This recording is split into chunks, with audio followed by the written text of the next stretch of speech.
नमस्कार दोस्तों, कैसे हैं आप सब। आशा करता हूं आप सभी सुखी व स्वस्थ होंगे। दोस्तों, मैं हूं एडवोकेट राजेश। स्वागत करता हूं आप सभी का एक बार फिर से आपके अपने YouTube चैनल पर। दोस्तों, जैसा कि आप सभी जानते ही हैं, आजकल मल्टीपल लोन डिफॉल्टर्स की संख्या बढ़ती चली जा रही है। और हो भी क्यों ना, क्योंकि एक लोन, दूसरा लोन, दूसरे से तीसरा, तीसरे से चौथा, धीरे धीरे कर कर के लोग मल्टीपल लोन डिफॉल्ट की गिरफ्त में आते जा रहे हैं दोस्तों।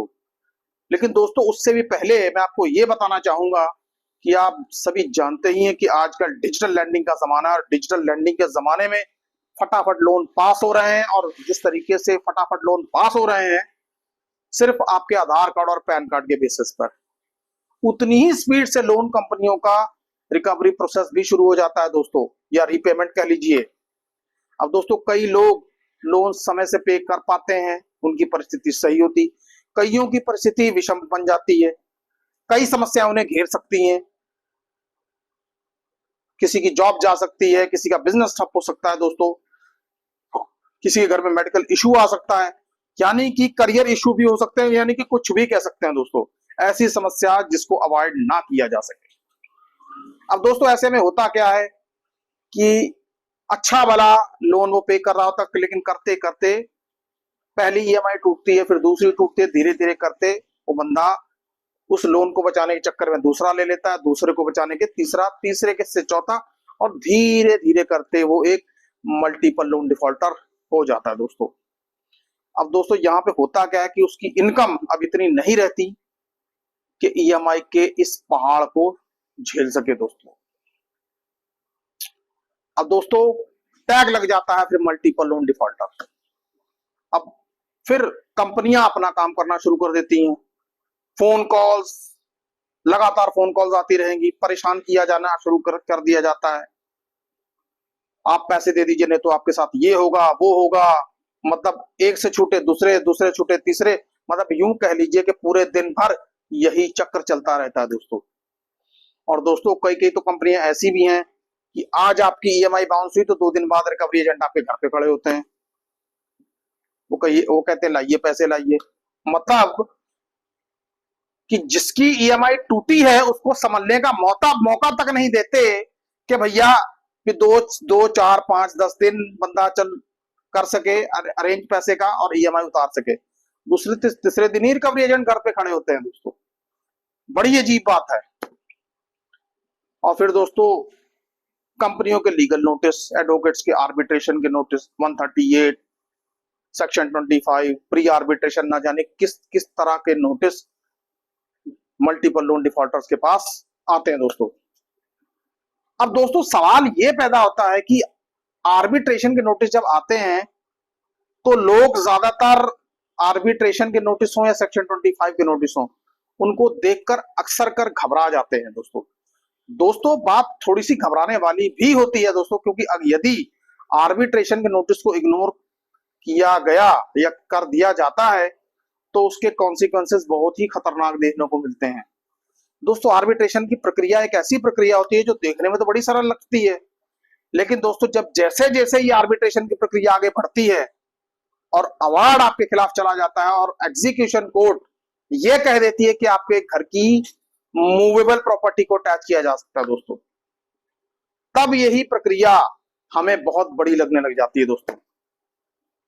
अब दोस्तों, कई बार ऐसा होता है कि आर्बिट्रेटर इंटरिम ऑर्डर पास करते हुए आपके खाते पर भी लियन लगवा सकता है। ये लियन मतलब रोक, आपकी सैलरी 50% भी उसके ऊपर भी रोक लगवा सकता है दोस्तों। अब दोस्तों, आखिरकार इन सब चीजों से आपको छुटकारा कैसे मिलेगा?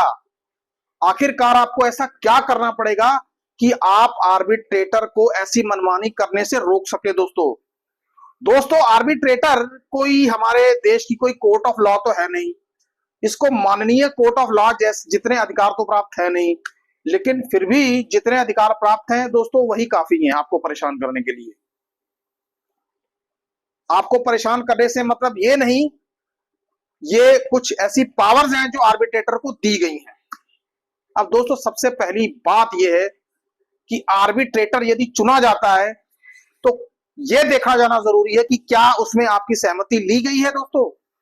क्योंकि दोस्तों माननीय सुप्रीम कोर्ट के ऐसे कई सारे फैसले हैं कि जहां पर माननीय सुप्रीम कोर्ट ने इस बात के ऊपर टिप्पणी की है कि आर्बिट्रेटर जब भी अपॉइंट किया जाए तो दोनों पक्षकारों की सहमति के हिसाब से होना चाहिए। लेकिन दोस्तों ये लोन कंपनियां करती क्या है, आपको नोटिस भेज देती हैं, उसमें 5-6 आर्बिट्रेटर्स के नाम लिखे होते हैं, जी इसमें इनमें से चुन लो, एक आर्बिट्रेटर होगा। अब नाम कंपनियों ने भेजे हैं, चुनेंगे आप। भाई आप उन्हें जब जानते नहीं, पहचानते नहीं, तो आप कैसे बता सकते हैं कि भाई कौन सा आर्बिट्रेटर कैसा है? क्योंकि नाम तो कंपनी ने भेजे हैं। आर्बिट्रेटर बायस्ड भी तो हो सकता है, आपके साथ भेदभाव भी तो कर सकता है दोस्तों। क्योंकि दोस्तों ये कोई रेगुलर कोर्ट तो है नहीं जो सारे फैसले सबूत के आधार पर करती हो।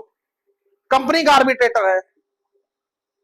क्योंकि ये बात आप मानकर चलिए कि यदि आप सारे सबूत रख भी देंगे तब भी फैसला कंपनी के हक में ही देगा। क्योंकि आर्बिट्रेटर एक प्राइवेट एडवोकेट होता है जिसको आर्बिट्रेटर का खिताब दे दिया जाता है, चुन लिया जाता है कि हाँ भैया तू आ जा और हमारे केस का सुनवाई कर।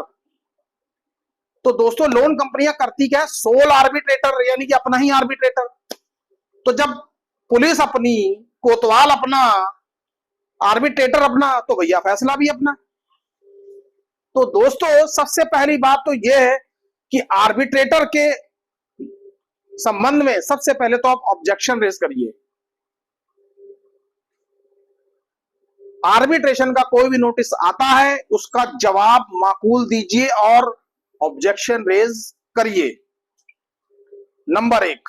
उसके बाद दोस्तों यदि आर्बिट्रेटर सारे ऑब्जेक्शंस देने के बाद भी आप के खिलाफ सैलरी अटैचमेंट या फिर बैंक अकाउंट में लियन लगाने जैसा कोई अंतरिम आदेश पास करता है, तो दोस्तों उसमें आपको डरने की या घबराने की जरूरत नहीं है। ऐसे आदेश के खिलाफ आप माननीय आर्बिट्रेटर को एक नोटिस डाल सकते हैं जिसमें आप उस ऑर्डर को रिवोक कर सकते हैं कि भाई हमने तो ऑब्जेक्शन सारे डाले थे लेकिन उसके बावजूद भी ना तो हमने आपको चुना था, आपको चुनने में ना हमारी सहमति थी, फिर भी आपने हमें हमारी सहमति के बगैर ऐसा इंटरिम ऑर्डर आपने कैसे दे दिया।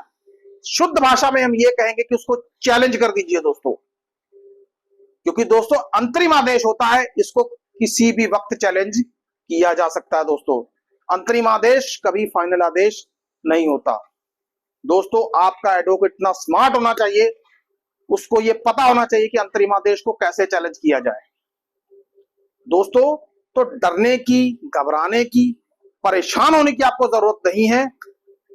ऐसा आदेश यदि आपके सामने आ जाता है कि जिसमें आर्बिट्रेटर ये कह दे कि भैया आपका खाता सीज हो जाएगा या आपकी सैलरी जहां पे आप कर रहे हो 50% कटेगी, तो आप घबरा के आप कुछ और सोचने लगे। नहीं दोस्तों ऐसा कुछ नहीं है, कुछ नहीं सोचना। सिंपली सी बात है, आप अपने एडवोकेट से कंसल्ट कीजिए, इंटरिम ऑर्डर की कॉपी दिखाइए और बाकी का काम एडवोकेट के ऊपर छोड़ दीजिए। दोस्तों एक बात और भी है, यदि आपके पास इस तरीके के नोटिस आ रहे हैं और आपके पास जवाब देने के लिए एडवोकेट्स हैं और यदि वो आपसे ज्यादा फीस चार्ज कर रहे हैं तो चिंता मत करिए, सेकुलर फाइनेंस टीवी आपके साथ है दोस्तों। क्योंकि दोस्तों हमने अपने व्यूअर्स के लिए सबसे कम चार्जेस रखे हैं दोस्तों, पूरे यूट्यूब में सबसे कम चार्जेस। और दोस्तों हम समृद्धि लॉ एसोसिएट्स हैं, हमारी एडवोकेट्स की एक प्रॉपर टीम है और आपके नोटिस का प्रॉपर रिप्लाई दिया जाएगा दोस्तों। चिंता मत करिए दोस्तों, सेकुलर फाइनेंस टीवी आपके साथ खड़ा है दोस्तों। तो दोस्तों लेकिन जवाब आपने देना है, यदि आप जवाब नहीं देंगे तो फिर आप आर्बिट्रेटर से आप इस तरीके के अवार्ड वापसी की उम्मीद नहीं कर सकते दोस्तों। फिर तो वही होगा जो मंजूरे खुदा होगा। इसलिए ऐसी नौबत मत आने दीजिए। आर्बिट्रेशन का कोई भी नोटिस आता है, 1 आए 10 आए 15 आए, आपने कंपनी को और एडवोकेट को जवाब देना ही देना है दोस्तों। विदाउट फेल, इसी में आपकी भलाई है दोस्तों। और दोस्तों, चाहे सेक्शन 25 हो, आर्बिट्रेशन हो, प्री आर्बिट्रेशन हो, आपने जवाब देते रहना है और पूरा मुस्तैद रहना है दोस्तों। टाइम टू टाइम ऐसे नोटिस आते रहते हैं, आप अपने एडवोकेट से सलाह ले सकते हैं दोस्तों। एक बार फिर से कहूंगा, डरने की या घबराने की जरूरत नहीं है। यदि इस तरीके की कार्रवाई या इस तरीके के अंतरिम आदेश यदि आर्बिट्रेटर दे देते हैं तो सीधा अपने एडवोकेट से संपर्क कीजिए। उनसे नहीं कर सकते तो आप हमसे करिए, आपकी समस्या का समाधान हम करके देंगे दोस्तों। आई होप आपको आज का वीडियो पसंद आया होगा दोस्तों। यदि पसंद आया हो तो इस वीडियो को ज्यादा से ज्यादा लाइक कीजिए, चैनल को सब्सक्राइब कीजिए और दोस्तों इस वीडियो को ज्यादा से ज्यादा शेयर करें, ज्यादा से ज्यादा फैलाएं दोस्तों, ताकि और लोगों की मदद भी हो सके। सुखी रहिए, स्वस्थ रहिए। जय हिंद, जय भारत।